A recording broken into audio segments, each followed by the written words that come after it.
GHMC వార్డుల delimitation పై ఫిర్యాదుల అధ్యయనం పూర్తయింది. జీహెచ్ఎంసీకి వచ్చిన 10,000 అభ్యంతరాలను ప్రత్యేక కమిటీలు అధ్యయనం చేశాయి.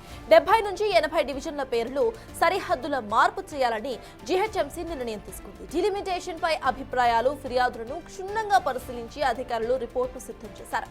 ఈ సాయంత్రానికి నివేదిక ప్రభుత్వానికి చేరబోతోంది. అన్ని పార్టీల ఫిర్యాదులను పరిగణనలోకి తీసుకున్న అధ్యయన కమిటీ ఫిర్యాదులకు అనుగుణంగానే ప్రిలిమినరీ నోటిఫికేషన్ లో భారీగా మార్పులు చేశారు. మరి కాసేపట్లో ఓటుల డీలిమిటేషన్ నివేదికను సిఎస్ కు జీహెచ్ఎంసీ కమిషనర్ కర్ణన్ అందజేయబోతున్నారు.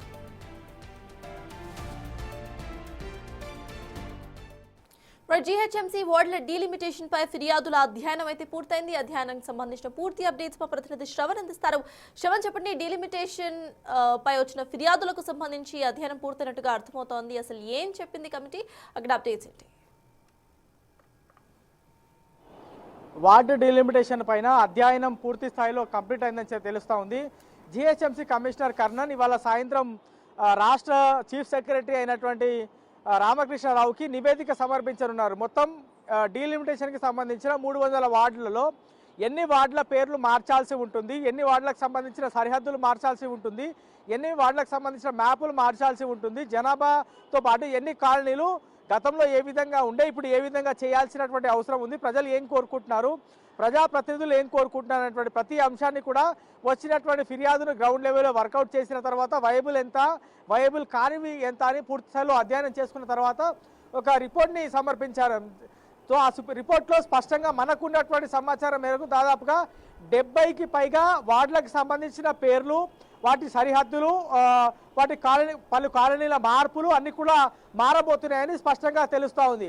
ఈ రిపోర్టు చీఫ్ సెక్రటరీకి అందిన తర్వాత రేపు లేదా ఎల్లుండి ఫైనల్ నోటిఫికేషన్ వచ్చేటువంటి అవకాశం ఉండే. కానీ ఇవాళ హైకోర్టులో మరో కొన్ని పిటిషన్లు దాఖలయ్యాయి. చాలామంది, దాదాపుగా 80 పిటిషన్లు దాఖలు చేసినట్టు తెలుస్తూ ఉంది. ఆ పిటిషన్ల మీద హైకోర్టు ఏ విధమైనటువంటి డైరెక్షన్స్ ఇస్తుంది, ఏ విధమైనటువంటి వాదనలు హైకోర్టులో జరుగుతాయనేది చూడాల్సి ఉంది. ప్రస్తుతం అయితే వార్డు డీలిమిటేషన్కి సంబంధించినటువంటి ప్రక్రియ స్టార్ట్ అయినప్పటి నుంచి కూడా వారం రోజుల పాటు జనాల దగ్గర నుంచి ఫిర్యాదు తీసుకునేందుకు గడువు జీహెచ్ఎంసీ ఇచ్చింది. సో ఆ వారం రోజుల పాటు దాదాపుగా 10,000కి పైగా ఫిర్యాదులు అందాయి. ఆ 10,000కి పైగా ఫిర్యాదులు వచ్చిన దాంట్లో జనాల దగ్గర నుంచి వచ్చినట్టు దాంట్లో దోమలగూడ అనేటువంటి ప్రత్యేక వార్డు తీసుకురావాలని జనాల దగ్గర నుంచి ఫిర్యాదులు వచ్చాయి.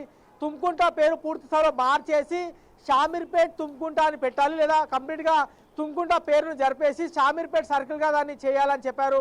దాంతోపాటు డీడీ కాలనీ పేరుని తీసుకొచ్చారు తెర మీదకి. ఆ డీడీ కాలనీ పేరు పక్కన తీసేసి మళ్ళా తిరిగి బాగంబర్ పేట్ని తీసుకురావాలనేటువంటి ప్రతిపాదన ఉంది. దాంతోపాటు రాజేంద్ర నగర్కి సంబంధించినటువంటి ఓట్లు సులేమాన్ నగర్ దాంట్లో డివిజన్లో కలిపారని తెలుస్తుంది. ఆ సులేమాన్ నగర్ని తొలగించి మళ్ళీ పాత రాజేంద్ర నగర్గా డివిజన్ కొనసాగించేటువంటి అవకాశం ఉంది. అట్లాగే ఓల్డ్ సిటీలోని కొన్ని వార్డులు, హిమాయత్ నగర్లోని కొన్ని వార్డులు, కొత్తగా అంటే గతంలో కాచిగూడ వార్డు ఉండే, ఆ కాచిగూడ వార్డు తొలగించి బర్కత్పుర వార్డుని తెర మీదకి తీసుకురావాలని కొన్ని ప్రతిపాదనలు అందాయి. ఈ ప్రతిపాదనలు అన్నీ కూడా ఫైనల్ మెరుగులు దిద్ది రిపోర్ట్ని తయారు చేశారు జీహెచ్ఎంసీకి సంబంధించిన అధికారులు. ఈ రిపోర్టు చీఫ్ సెక్రటరీ దగ్గరికి వెళ్ళిన తర్వాత ప్రభుత్వం దాన్ని స్టడీ చేసిన తర్వాత ఫైనల్ నోటిఫికేషన్ ఇచ్చేటువంటి అవకాశం ఉంది.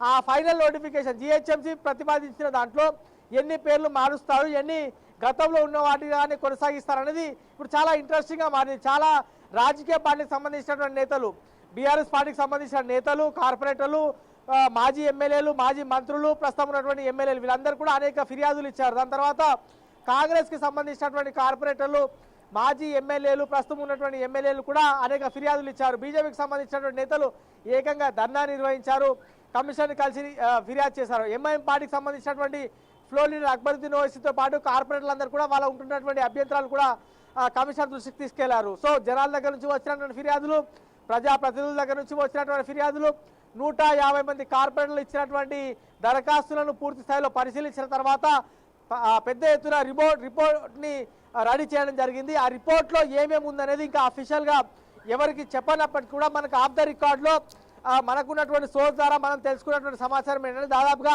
70 నుంచి 80 మార్పులు ఉండబోతున్నాయి. ఖచ్చితంగా వాళ్ళకు సంబంధించినటువంటి పేర్లు మారబోతున్నాయి. గతంలో ఏవైతే పేర్లు ఉన్నాయో ఆ పేర్లు మళ్ళీ కొన్ని తెర మీదకి రాబోతున్నాయి.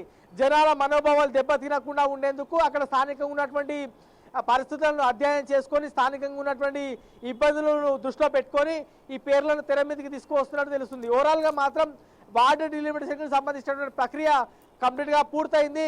ఆ నివేదిక రూపంలో మరి కాసేపట్లో ప్రభుత్వానికి ఆ రిపోర్టు చేరేటువంటి అవకాశం ఉంది. కమిషనర్తో పాటు టౌన్ ప్లాన్కి సంబంధించినటువంటి అధికారులు, జోనల్ కమిషనర్లు, డిప్యూటీ కమిషనర్లు, ఇతర సిబ్బంది అందరూ కూడా గ్రౌండ్ వర్క్ చేసి అనేక గంటలు రాత్రి పగలు దీనిపైన స్టడీ చేసి ఒక రిపోర్ట్ని తయారు చేశారు. సో గ్రేటర్ హైదరాబాద్ అనేది అతిపెద్ద మున్సిపల్ కార్పొరేషన్గా అవతరించబోతుంది. సో దీంట్లో ఏర్పడబోతున్నటువంటి సర్కిళ్ళు, వార్డులకు సంబంధించినటువంటి స్టడీ పూర్తయింది. ప్రస్తుతానికి అయితే వార్డుకి సంబంధించినటువంటి ప్రక్రియ దాదాపుగా పూర్తయింది. ఇవాళ సాయంత్రం వరకు ప్రభుత్వానికి నివేదిక చేరేటువంటి అవకాశం కనిపిస్తూ ఉంది.